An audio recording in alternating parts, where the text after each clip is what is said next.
Did you ever stop to think, why do you want to change the way you feel? Did you ever stop to think that you are changing the way you feel? Every time you take an action, every time you take a drug, every time you drink, every time you do a sporting event or watch sporting events or watch certain things on TV,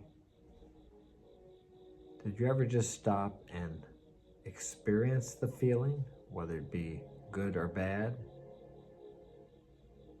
Well, there really isn't a good or a bad feeling, but thinking makes it so. It's all perspective. But the real question is, what's wrong with the way you feel? And how do we change the way we feel without taking drugs or alcohol or some other escape? Why can't we experience the feeling? We came here to experience life. Or maybe some of you think you were just born haphazardly. Maybe you were. That's not the way I believe, but you're free to believe however you choose. But you are here nonetheless. And what do you want your experience of life to be? Do you want it to be a daring adventure, something that you can look back on as you live long years and reminisce and think about how great it's been? Or do you want to look back and regret and think, I wish I had done this, I wish I had done that, but now it's too late? The choice is yours. Life is, as I said, all about perspective. What kind of life do you want to have? That's your free will, if you like, to choose the life you desire.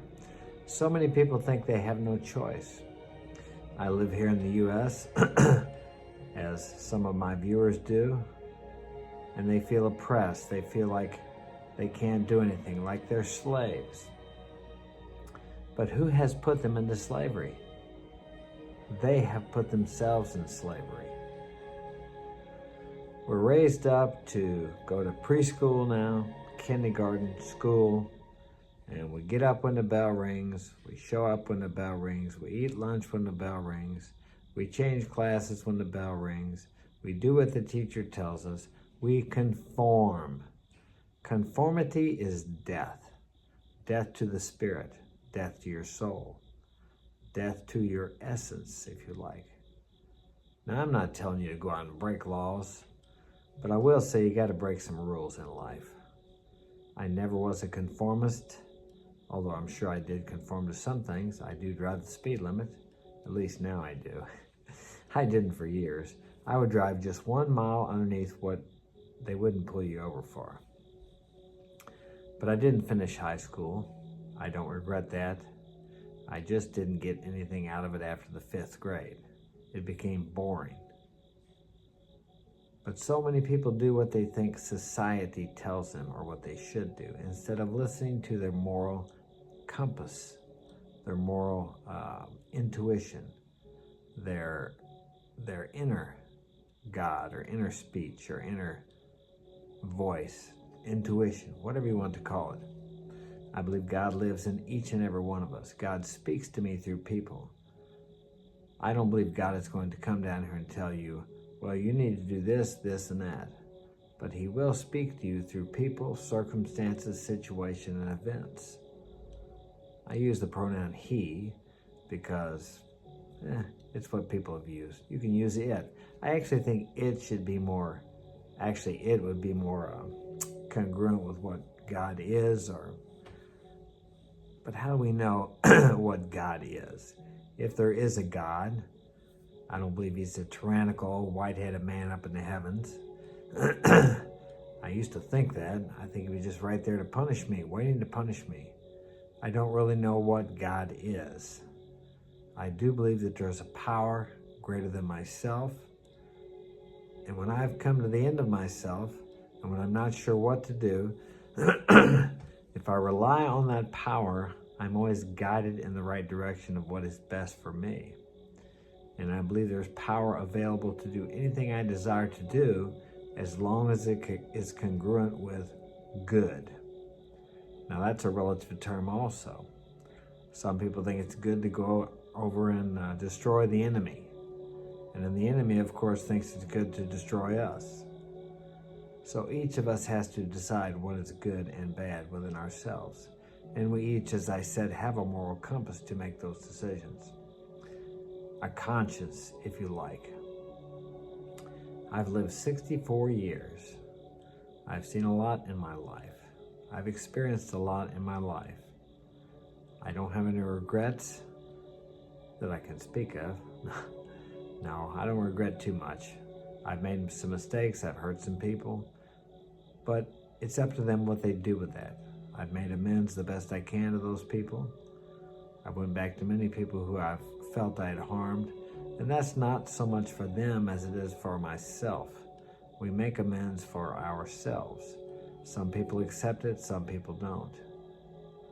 You can't change the past, and you can't change the future, but you can change the now.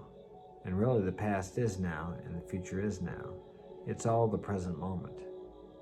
That's really hard to grasp, and I'm not very good at explaining it, but if you think about it, yesterday, in that moment, it was now, or then.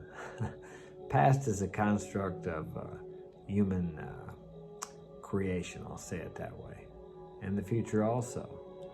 We can change the future, and many people believe that we can, by visualizing what we want, by imagining what we desire. So, can you change the past? You can change your perception of the past and thus change the present moment. Your perception is key to your life. And once again, that is your choice. How do you perceive life? Did you have a terrible childhood? You can change that by looking back and seeing it differently. Like in my case, I thought my dad was extremely coarse and rough. I got lots of whoopings. He never hugged me or told me he loved me that I remember. I used to think that was a terrible thing. But then I started looking at it like this. He gave me a much better childhood than what he had. He was given up when he was 2 years old because his mother died, and he had 4 siblings. And at that time, during the Depression, a man just couldn't take care of his kids. So he never seen his father again, as far as I know, maybe once or twice. But my dad always went to work, and my mom both showed me a good work ethic. I always had food and clothes, and I realize now they did love me, even though they didn't say it or express it physically, because those were hard times back then they grew up in, and that's what they learned. So once again, as I look back on my childhood, and my mother used to tell me, you had a privileged life. And I'm like, yeah, sure, that's what you think. You went to work and I was home with my dad who was drinking and I was afraid of him. Well, I wish she were here today. I would tell her that she was right. I did. Did I have a perfect life? No. But did we grow from a perfect life? Do we learn from a perfect life? Is integrity and character built up from a perfect life? No, it's not. All the things that I used to think were terrible or that I got left out or nobody cared, those things built me to where I am today. And I had the perseverance and the belief in myself to raise my 6 kids by myself for the last 12 years. I could have never have done that were I not raised exactly how I was, had I not gone through some hard times during my life. And we all have hard times. But once again, it depends how you want to perceive those hard times. You want to just perceive it as, oh, poor me, woe is me, I had a rough childhood, blame my parents. You don't have to be a victim. And once again, back to our country and our society, so many people feel like they're victims. They're slaves to the system or the matrix, if you like. But who put them in slavery?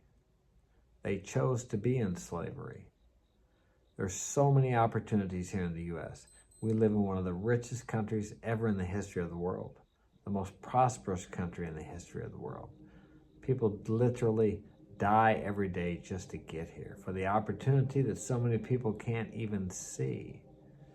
It reminds me of the old saying, opportunity is either passing your way or passing you by every day. Which is it for you? Is it passing your way and you're seeing it, or is it just passing you by every day? An opportunity does come more than once in life. There are many opportunities in your life, but if you don't believe they're there, you will never see them. You don't believe what you see, rather you see what you believe. If you don't believe it, you will never see it. It could be right in front of you and you will not see it because you don't believe it exists. And if you believe you're a slave to the matrix, to the rich, and that's nothing. I see people complain about the rich. Oh, they want to badmouth the rich, them criminals. I grew up with that too. I heard that. He got his money, he's a criminal, he's a crook. Why do people want to badmouth the rich? Because they want to be one of them. So they try to find something wrong with them so they can say, well, I may not be rich, but at least I'm honest. They don't want to put out the effort. Anybody can become wealthy in the United States. The opportunities abound for you and for me. I've lost everything in my life more than once by taking risks. But as I said, I can look back on my life as a daring adventure. And I have wonderful memories. And life's not over for you or for me, so we can continue to make more wonderful memories. Think about that today as you go throughout your day. What can you do differently? There's a little noise in the background here. I apologize. What can you do differently today? What can you think differently today to make your tomorrow better? And have a life that you can look back on and feel good about. And be the king of the nursing home, as my old friend says. The one who's got the richest memories is the king of the nursing home. Well, I'm going to go for now. I hope you got something out of this. If you did, hit that like button. Leave a comment in the comments section. Thank you and have a great day.